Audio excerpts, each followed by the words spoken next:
What's going on, guys? Welcome to MMA Bros. I'm Elijah, and as you can see, Nate isn't here. So stepping in his place, we have the man, the myth, the legend, the OG, my pops, Nate Sr. Thank you. Hey, what's up, guys? Real quick, I got to promote the Suns channel. Don't forget to hit that sub button and like and whatever it is that young people are doing nowadays with YouTube videos. But thank you. I try to do my best to fill in for Nate while he's out there doing his thing. Yeah. All right, so now we're gonna get into the predictions. We're only gonna do the main card.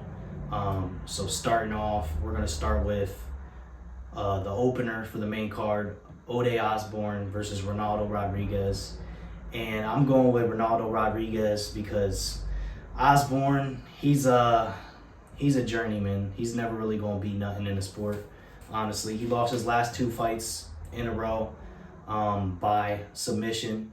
So his grappling is not there like at all. He gets taken down easily. He gets controlled on the ground easily. And if you're good at submissions, you're good in the grappling, you're gonna find a submission on this guy. And Ronaldo Rodriguez is good at his grappling, and he has really good submissions. We seen in his last fight, he got I believe it was a second round submission, and his grappling looked good. He showed some good defensive grappling in the first round, and then the second round he showed his top control and offensive submissions, and he pulled off a nice submission in that fight. He's Mexican. They want the Mexicans to win. This is the UFC Noche Nacho Taco card. So they're going to want the Mexicans to win. And he's the younger guy. Ode Osbourne is the older guy who's hanging on to his UFC career. So I'm going with Ronaldo Rodriguez. Yeah, I got to say, seeing you now from the side view, that mustache, he cut it real nice. That thing is sharp, looks real good. But, I got to agree, man. That's the little skinny Mexican guy, right? Yeah. And the other guy's a Jamaican guy with the glass chin? Yeah. Yeah, nah, it's not that what you said, like that he gets submitted a lot. He gets aired out a lot. Yeah. He gets knocked the heck out a lot. Yeah, he gets knocked out too. His jaw is glass, and he looks like a guy I feel like I could take him. He's flat out. And the Mexican means business. I don't know if you noticed in that press conference, the Rodriguez guy, he was giving it to him verbally. Like he won the verbal fight. Yeah. Knocked him out. So I think it's gonna correlate to the hands. Yeah. And I think it's gonna be what do you think? First round knockout, you said? I'll say submission. He's gonna submit him. No, he's gonna knock him out, Elijah. I'm sorry. First or second round knockout, the Mexican over the Jamaican guy. I'm sorry, guys. He just sucks. Yeah, he can pull a knockout off too. But so you want next? Yeah. What we got next? We got Daniel Zellhuber, Esteban Ribovic. Yeah, there's these names. I tell you, man, week in and week out, I don't know how you and Nate be doing it, but no, I like the. Let's call him Ryan Garcia Jr. because he looks like the King Ryan, and then he's like the UFC version, and Esteban, he looks like this guy I know who's a pilot in the military. But, so we'll say Ryan versus the pilot. Yeah. No, I think Ryan, or not his name ain't Ryan, is Daniel. Daniel's much better. He's more seasoned. I feel like he's more experienced. I feel like the last 2 or 3, if you look at the last 2 or 3 fights that they both had, I think Daniel just looks a lot more seasoned, more skilled, more patient, and the way he's evolved too. So if you look at how he evolved from 3 fights ago to 2 fights ago to his last fight, there's been big leaps and bounds, I think. So I would have to say Daniel, he impressed me the most in his last fight. I think he's more seasoned. And he's the Latino fighter, right? Isn't he Mexican? Mexican, yeah. And the other guy, he's white guy? Like Venezuelan or oh, so he's also Latino. Oh, no, he's Argentinian. Is he Argentinian? No, Argentina's like 60% white. That's so I'm going to have to say Daniel's going to win because he's the favorite Hispanic on that one. But I think Danny's hands, his skill, and he has everything. He's like a total package, right? He's good. He's good on the ground. And if you see the last fight, good on the grappling.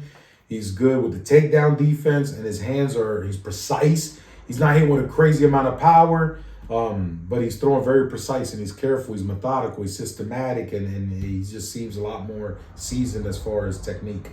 So that's why I would say Daniel, and I would say, how did he win his last fight? Was it third round decision? Yeah, it was a decision, but it was against I forget the name of that guy. Because Esteban got a chin too. But the guy he fought that Zell Huber fought in his last fight was a really good fighter. Yeah. He had a chin on him, and he was a solid. I think good that's boxing. right. I think he was a little bit better than maybe what is this, Diego, right? Esteban No, Rubic. sorry, Esteban. I know we're talking about the next fight. But yeah, I think it could be a knockout. I think he could finish him second or third round. So I'll say, but I'm gonna go with. I agree with you. I agree. Zell Huber's a more seasoned, technical fighter. He uses his range very well. He has that really. He's gonna have a huge reach advantage. Yeah. He's gonna have a huge reach I think advantage. it's like 6 inch. He's like 77. Only got 69 or something. Yeah, something 8 inch, crazy. 8 inch. Yeah, it's a crazy. Yeah, reach. some crazy reach advantage he's gonna have, and he uses his reach very well. So I think he could knock him out. I could see like a third round or late second round TKO. I could see that happening, but I'm gonna go with a decision. I think he's gonna, in those second and third rounds, he's gonna start to really piece him up and pick him apart, and it'll be probably more competitive in the first round. Because honestly, I think Ribovic, he's explosive, he's fast, but he's not as fast as Zell Huber, and he doesn't really have the technique like Zell Huber has, and he's gonna have to catch Zell Huber. He's gonna have to come in close and just kind of land that one punch. And I don't see that happening. Zell Huber has really good defense as well. So yeah, I'm going with Zell Huber. The next fight up the card, Brian Ortega versus Diego Lopez. And man, this one, honestly, I think this is a close fight. It's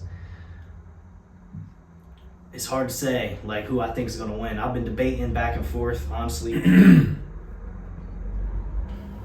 I think a lot of people are underrating Brian Ortega's abilities because he's been top 5 for a long time, and there's a reason why he's top 5.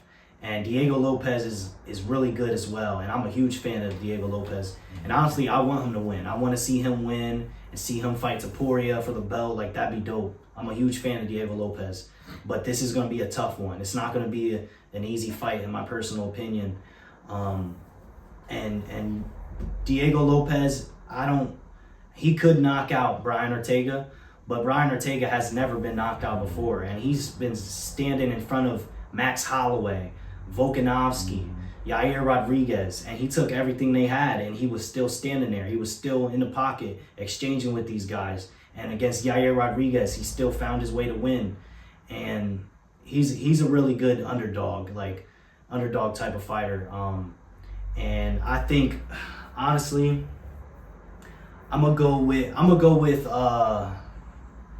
Diego Lopez on this one though, because I think he's young, he's not Mexican, he's Brazilian, but he's training in Mexico. He's basically Mexican by honorary mention. He's more Mexican than Ortega. Yeah, he's more Mexican than Ortega, honestly. He speaks Spanish, and he's a younger fighter. He's obviously the fighter that they want to win. He's the fighter that they're pushing.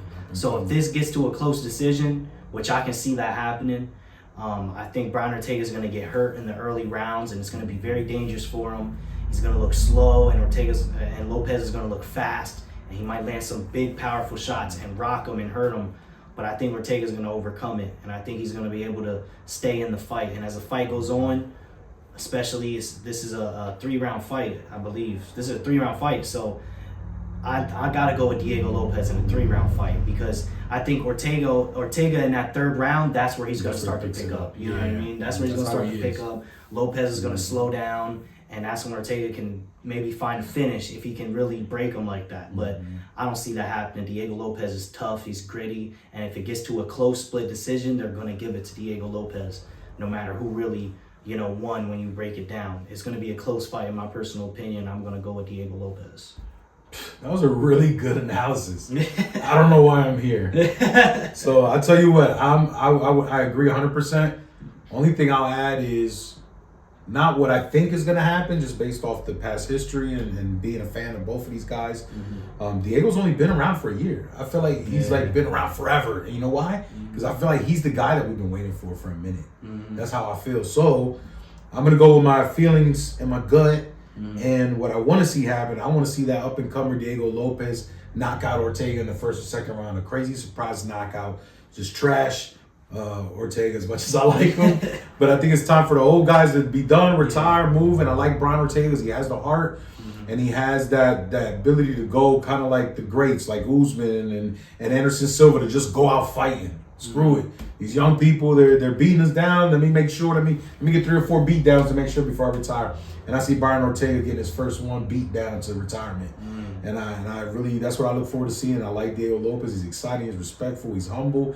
He just has a aura and a demeanor and a swagger that is just, I think, is perfect. And so I'm a big fan of Diego. And like I said, I can't believe it's only been a year. But from the first time I seen him in the UFC a year ago, I loved it. I loved his style. I thought he was like, he didn't look the part. You know, here come this guy with the shaved mullet, you know, cornball looking, Brazilian, training in Mexico. The least he's an anomaly. He's just something that you don't see. And so I thought he was funny and then funny looking. And then when I see his fight style, I'm like, oh, he's serious business. Yeah. And then when I heard him talk with you know how that lets me know you're smart. When you can speak 2, 3, 4 languages, to me, you're an intelligent guy. And when he can balance those things and speak coherently after getting hit, punched in the face and being out of breath and all that, and I see his demeanor and the way he is, I'm like, man, this guy, he's sharp. He's a sharp guy. And so I think that's the future. It's just like in any other combat sport or any other full contact sport. It's the smartest guys that are going farther. Tom Brady wasn't the specimen of specimens like The Rock or none of these guys, but he's the GOAT of football. Because he's smart. You know what I mean? He was smart with everything, with his body and all. And I see Diego as that. I see him being smart with his training, with his everyday life, with the way he communicates with the media and the public.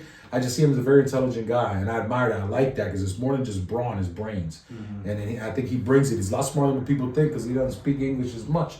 But he's a lot sharper than what we know. And I see that in him. So I think he's a special talent. And I hope he, as much as I love for and respect Brian Ortega and everything he's done for sport, I'm ready to see him go to sleep and let the young guys come up. Yeah. So Diego first, second round knockout, I'm hoping for. Yeah, me too. So next, the co-main event, Shevchenko and Grasso. Sorry, we got to say their full names. Valentina Shevchenko and Alexa Grasso. So this has been a long time coming, right? This is what how many times have they fought already? I didn't do enough research. The third fight, I thought it was. And they did the whole show and everything.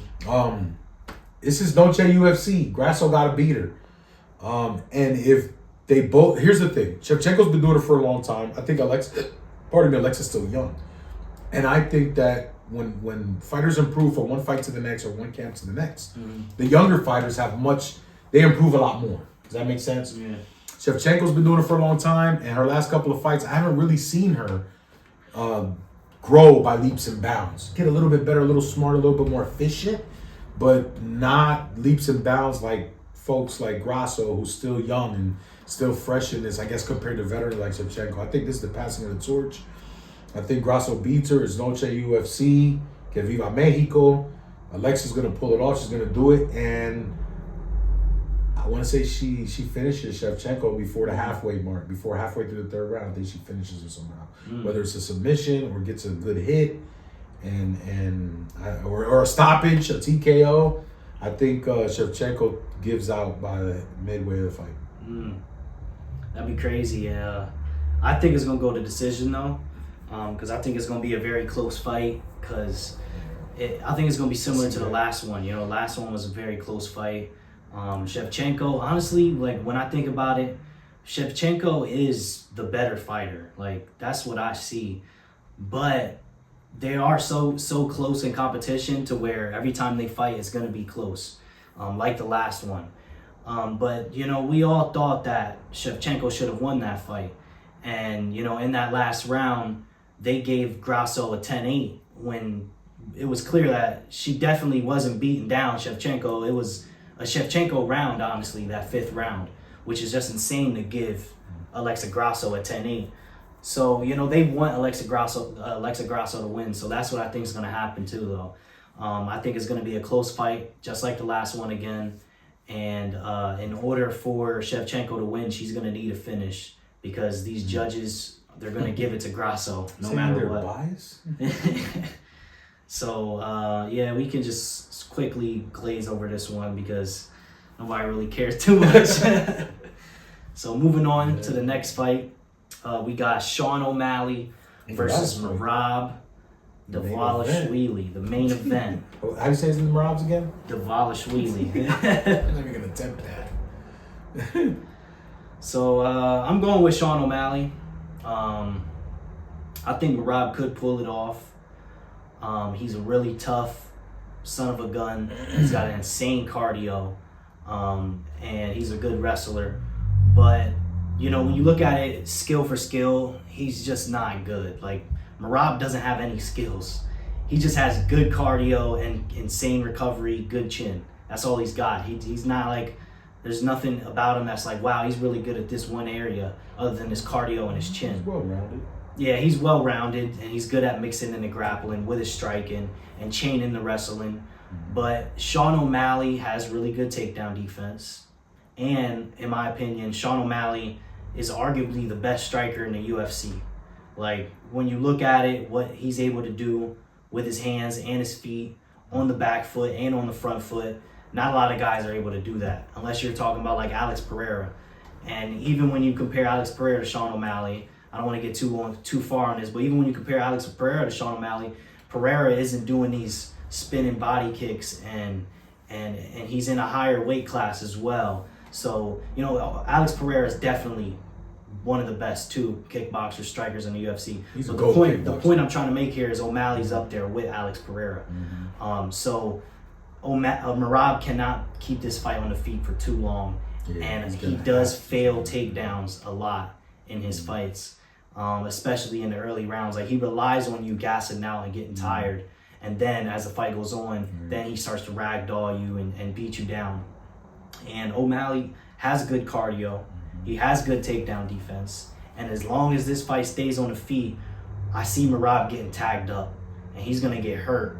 And I don't see O'Malley like maybe completely cleaning his clock, sleeping him. It could happen, but I see him dropping him in the first or second round, hurting him, landing some ground and pound shots, and getting a TKO. And some people might call it an early stoppage. I feel like it's going to be one of those stoppages to where people are going to say, oh, they could have let the fight go on, but the ref's going to stop the fight because it's O'Malley. It's the fighter they want to win. It's the fighter the UFC wants to win. So that's what I'm saying is going to happen. It's going to be a controversial stoppage. He's going to hurt Merab as Merab's coming in with these crazy overhands and hooks, and I think he's going to catch him and finish him off. 100%. He's going to catch him, but I don't think it's going to be as controversial. I think it's going to be clean cut. I know the ref's going to, like you're saying, it's probably going to step in quick. I know that O'Malley's he's Irish, but he had like a Mexican nanny or something. No, apparently, he's not Mexican, actually. Oh, yeah. Okay. I thought he had a Mexican nanny or something.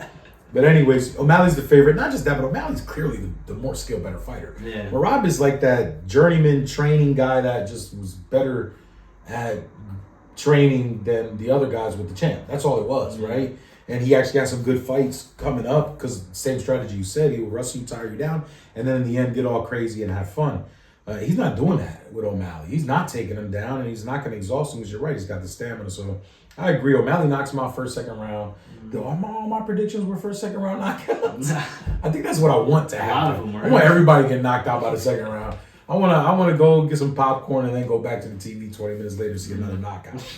But this is a definite, like you're saying, it's going to be stopped, TKO, first, second round. Merab's going to get caught. And that's if he goes crazy. If Merab takes his time, it could go the distance. And O'Malley wins just off pressure and landing more punches. If Merab tries to fight smart and stay away, and because he's going to try takedowns, it's not going to work. So he'll get exhausted from that. And if he just stays on his feet, O'Malley wins by decision. I think if it does go to decision, I think the chances of Merab winning are way higher. Because O'Malley will be more tired. Yeah, because I think Merab will be able to continuously keep on this grappling pressure, and he's able to do that all day and not get exhausted. And we don't really know about O'Malley defending constantly until the fifth round. We've never seen O'Malley 4-5, right? Exactly. We've never seen Merab in 4-5 either. So we see 3 rounds of pure ball bursting energy, right? Yeah. How you know that by that 4th he's done? You know what I'm saying? Because when these guys train for 3 rounds, that's what they train for. And they prepare. So in that 3rd round, they give it their all. So if he's gonna fight for 5 rounds, he's not gonna be as energetic, and he's gonna try to stretch himself for 5 rounds, because now they're training for 5. Now it's different. So I don't think he's going to have all that power and energy by third, fourth, and fifth just because he had him in the third in the past. So that's why I'm saying if he does, this is his first time that'll going show. if they go. That'll be insane. If he does, if he can keep that. We're cardio, banking on it, but I'm banking on O'Malley's I'm banking on cardio O'Malley. too. Yeah, and I'm banking on him catching him in the early rounds. He got good cardio too. I've seen him in the second, third round still. Yeah. You know, with great stamina and cardio, but Merab, neither one of them really seen 4 and 5. But I could see Merab breaking him with the grappling pressure in those later just rounds. because of the way his style is. Yeah. Because we're stretching the same 3 into 5, but it's a totally different monster. It really is. Yeah. When that's why they call them championship rounds. Now it's like the fight started over. Mm-hmm. You know what I mean? It's like going in overtime in a football game or soccer. So it starts back at 0 pretty much, and you got to give it your all in those last 2 rounds when you've already had a full fight. Yeah. And so that's very exhausting. I know they're in Vegas, so they're not too much crazy altitude or nothing, but I don't know. I see what you're saying, but I couldn't predict Merab because, again, I've seen it. I've seen it. Oh, no, he got stamina, but he's only fought 3 rounds. As soon as they get the 4th and 5th, he's out of gas. And you're like, what happened? What happened to the stamina? So we'll see. I don't think it goes past 2, man. Yeah, I don't think so either. I think it's going to be early night. And then we can watch Canelo get whooped by Berlanga. Que viva Puerto Rico, eso es lo que vale. So first Viva Mexico, and then La Raza Puertorriqueña right after. Because Berlanga's going to smack up Canelo and put him into retirement. Our Puerto Rican boxer is going to remain champ. And, I'm always rooting for the Mexicans, don't get me wrong, until they get in the ring with a Puerto Rican. Yeah. Especially a vicious one like Berlanga. But anyways, we're talking about UFC. Yeah. Is that all we got? Yep, so that's going to wrap it up for us. Thank you guys for joining. We're the MMA Bros. We'll see you later. Don't forget to hit subscribe and like and share that joint. Yep.